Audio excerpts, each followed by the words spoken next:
Now, in the next segment, I'll go ahead and give you a preview. Author James Clear, our friend who wrote the perennial bestseller Atomic Habits, which is an absolutely lights-out, amazing publishing success story, but also the content is fabulous. He'll be with us next segment being interviewed by George Camel. I was out running around the country doing events and other things, and George stepped in and did the interview for me. Thank you, George. Considering we fired George from this podcast, it was nice of him to step back in and do that. So he stepped back in and took care of James, and you'll get to hear that in the next segment. You do not want to miss that. We've got the one and only James Clear, speaker and #1 best-selling author of the book Atomic Habits. James, welcome to the show. Hey, great to talk to you. Thanks for having me.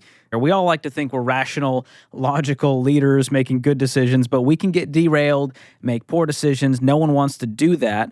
What are some of the common reasons why we struggle with decision-making?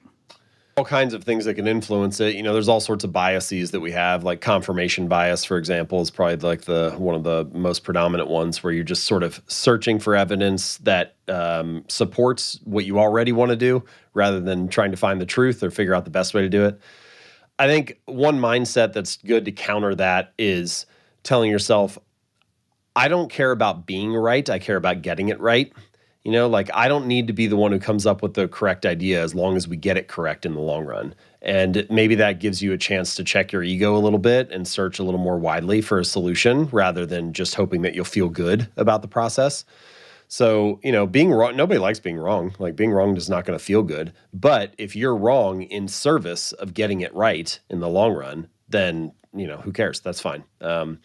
So I think there are all kinds of biases like that. But generally, when I think about decision-making and trying to make better choices, what does it mean to make a good choice? It doesn't necessarily mean that you get the result that you want. It doesn't necessarily mean that you're always right. I think what it means is that you are continually improving your position. So a good choice is one that puts you in a better position for the next cycle, the next round, the uncertain future. Yeah, it's so easy to get paralyzed by all of the what ifs and what if we did this strategy and not that one. And it points to what we call spineless leaders here at EntreLeadership, which is those indecisive leaders who don't take action. They're powered by fear. They're afraid of the negative consequence.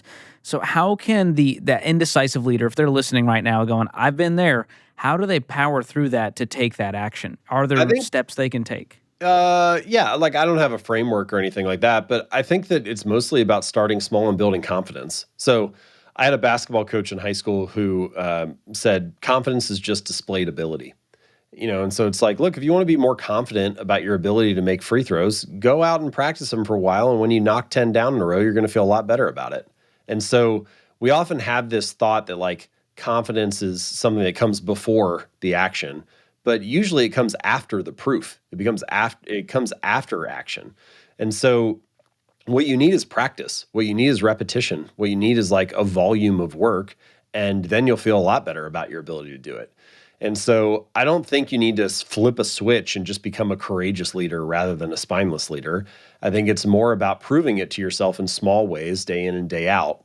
So if you're the type of person who likes to plan and research a lot, well, look, maybe it's a strength for you. Planning can be great, but planning is only useful until it becomes a form of procrastination. So if your planning is enhancing or complementing your actions, great. If your planning is substituting for the actions that you're taking or should be taking, then it's no longer useful. And so it doesn't have to be some huge thing. It can just be, let's try to take a little more action today and not get stuck in this research and planning loop as much. And you just focus on the next 5 minutes. Can you take action in the next 5 minutes? What can you execute on? 5 good minutes can pay off a lot. 5 good minutes of exercise will reset your mood. 5 good minutes of writing and you'll feel great about the book manuscript. It's moving forward again. 5 minutes on the phone with a customer can restore the relationship. You can do a lot with 5 minutes. And so it doesn't need to be some huge thing. Just try to win the next 5 minutes and then go from there. Man, that's super helpful to me personally as a planner researcher who can get stuck in that mode. So when it comes to decision making, a lot of the time the decision is just no. And you've said that the ultimate productivity hack is saying no. It's a really hard thing to do. Some leaders are great at it, but a lot struggle with just doing this in a way where it becomes a habit and it doesn't have a negative impact on the team. I think everybody struggles with it. And I think the reason that we all struggle with it is because it's one of those battles that has to be fought anew every day. So let's say that you're really effective today. You do a great job of saying no to distractions. You focus and work on the highest priority thing. You get to the end of the day, you just feel like, man, that was really good. I was very effective. You wake up tomorrow and there are no bonus points for doing it well today. It doesn't make it any easier. You have to do the same thing again tomorrow. There'll be new distractions, new emergencies to interrupt you. You're going to have to refocus and rekindle your commitment to the highest priority task. You got to do it over and over again. And those elements of life or those areas of life that are endless battles like that, fostering a great relationship, building a fit and healthy body, focusing on the highest priority and most productive task in business. Like, these are all things that you just got to do them again every day. There's no finish line. And so it makes it hard because it's something that you have to do over and over again, and nobody's going to be perfect. Now, I do think that we can maybe be a little more tactical or strategic about it, or there's like one or two things I could say about this that I think might help. So the first is, we often think about focus as being like, oh man, I can just lock in on this one particular task and like I'm really good.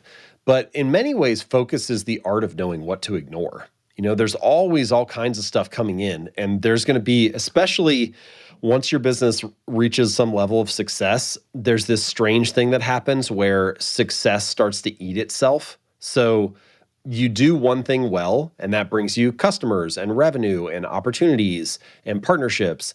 And because you did that thing well, you have a bunch of new things coming in. And sometimes it's just interesting and fun to do something new. But success not only brings opportunities, it also brings distractions. And so a lot of the time, you commit to this new stuff, and then suddenly you find yourself a year later and you don't have the time to do the thing that made you successful in the first place. So it's knowing how to ignore those opportunities. It's knowing how to stay committed to the core task. That is often what focus looks like. It's not necessarily being all in and saying yes to one thing. It's saying no to most of the others. That's like how you practice it. So that's maybe the first thing to consider. Second thing to consider is, it's often it's fairly straightforward for most leaders, effective leaders, to say no to things that are wasteful uses of time. Most people get, okay, I shouldn't be watching Netflix for 3 hours a day or browsing YouTube all the time. Like, it's fairly easy to be like, okay, yeah, I should cut out the wasteful stuff. But what's much harder is to say no to things that are good uses of time, to make space for things that are great uses of time. In a sense, the most dangerous items on your to-do list each day are items like 3 through 5, because you have a really good story for why you should do them, and they're often a little bit easier than the things that are like 1 and 2, the highest priority stuff. So, you'll be like, oh, like this is number 3 or number 4 on my list. Like I need to get this done at some point, so why don't I just go ahead and start there? And in fact, those good uses of time are just distracting you from numbers 1 and 2, the things that are really move the needle. And so you got to be really careful about that, because it's very easy to slide into it. It's a little slightly easier work, but still has some value to it. But you really need to focus on the items that are the highest priority and commit there. Yeah, man, that's so good. So I'm curious, you've been a business owner now for over a decade. How has your decision-making changed from the early days to where you're at today? I don't know. I hope it's improved a little bit. I don't know if it has or not, but I assume you say no to a lot more. Early on, you're saying yes to every opportunity. That actually and now you're kind is of a good point. More filter. You almost have to say yes to everything before you can earn the right to say no to most things. So, like early on, I was trying to spring on every opportunity I could. I was trying to create opportunities that didn't exist. If anything came my way, I was trying to leverage it or utilize it. And you're just trying to use your current advantages to establish a slightly better advantage, or to advance one rung up the ladder, or take one step forward and use that to accumulate a little bit more of an advantage and then continue the process. And if I look back over the long arc of my career, over 10 plus years, I think I do see that pattern where like you started with a relatively small advantage and then you used like early on, my biggest advantage was time. I wasn't married, I didn't have kids, and nobody was expecting anything from me. So I could just pour all these hours into like trying to build the business. And then now I don't really have time as an advantage as much. I have a family, I have kids, I've got all these responsibilities with the business. So now the advantage is like scale, the audience is large or things like that. And so your advantages may shift over time, and you just kind of have to find ways. Everybody has different advantages, and you just have to find ways to utilize whatever your set of resources are to advance the ball down the field a little bit and get whatever it is that you're trying to get to. So I do think I probably said yes more early, and I've been saying no more frequently. And that's tough. I feel like I'm always behind the curve on that. I feel like my filter for what I should be saying no to is like always 3 months behind. I'm always on the hook for like, things that I shouldn't be. But I'm gradually getting there. I don't know. I'm kind of a slow learner in that regard, but as long as you're learning a little bit, eventually you'll make it. What other ways has my decision making changed over time? I think I trust myself more than I did early on. Early on, it was just like grit and persistence, but I didn't have experience and I didn't really have much evidence that I could make it work. It was more just like a belief in myself. That sounds like an entrepreneur right there. Yeah, I think so. I think I almost feel like a test for an entrepreneur should be that you should tell the person, you should not do this. It will be a very hard lifestyle. You're probably going to have a couple years at least where it's going to be really difficult. It's very unlikely this will work. It's not a good idea. And there's a certain set of people that you'll tell that to, and they'll be like, I understand what you're saying. It sounds logical to me, but I have to do it anyway. And I feel like those are the people that should be entrepreneurs because they understand the risk going in, but they can't not do it. It's like, I couldn't convince myself to not try it. And so I knew it was going to be hard, but I just had to do it anyway. Yeah, I think early on, I just had that sort of attitude and that got me through. Now I have a little more trust in myself where it's like, okay, I was always worried the bottom was going to fall out of the business for the first few years. And it was like, man, this whole thing's just going to come crashing down. And you kind of feel like you're like duping the world, that you're like, so at some point people are going to figure this out. And like, this isn't going to work. But now it's like, okay, after 10 years, I'm like, all right, this will probably keep working, but I need to remain committed to the fundamentals, doing a great job, providing great value to the readers. I need to remain committed to the stuff that makes their life better and not get too wrapped up in the stuff that makes my life better. You have to make sure that you keep the reader, in my case, the readers, or I guess more generally, you could say the customers. You have to keep their needs, on top, and then good things happen. I feel like one of my operating motives is I always want to give value before I ask for value, or I always want, you could almost think about the value you provide to your customer and then the price that they pay to get that value, which is not only money, but also the time that is required for them to, like in my case, read a book or something like that. The combined cost of their time and money should be less than the value that they get from the product. And the difference between the two is the amount of goodwill that you have built up.